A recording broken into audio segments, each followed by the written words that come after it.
Мен Сейдахметов Асылхан Бағдатұлы Озерный орта мектебінің қазақ тілі және әдебиеті пәні мұғалімімін. Астана болашақтың қаласы. Сарыарқаның дархандалы жерінде, бас қаламыз бой көтерген бүгінде, қазағымның елордасы Астана, әсем қала саналады бүгінде. Бұл шаһардың тарихы да тереңде, өркендеуде бас қаламыз бүгінде, 1830 жылы қаланып, Ақмола деп аталды ғой кезінде.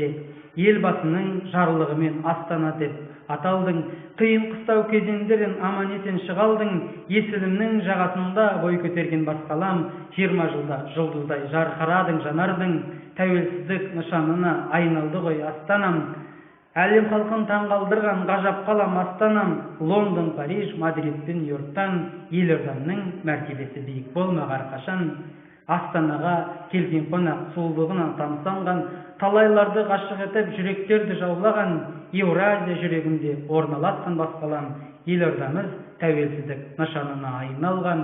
Экспоны жарқыратып өткізгенде Астанам, ОБСЕ саммитінде қарсы алған Астанам, қазағымның төл күресі мәртебесін көтеріп, әлем менен Еуразия барысы өткен Астанам, бас қаламның символына айналды ғой бәйтерек, көздің жауын алатұғын ерекше ғой бәйтерек, қайталанбас ғимараттар Астанама сән берген, алтын орда, ақ орданың тарихы да бір бөлік.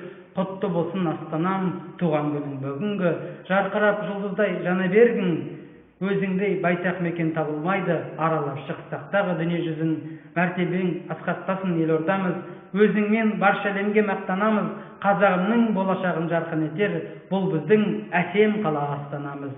Қырандай биіктерге самғай берген, Қазақстандай кен байтақ туған жерім, 20 жасқа келіп отыр Астанамыз, мәңгілік жасай берсін қазақ елі.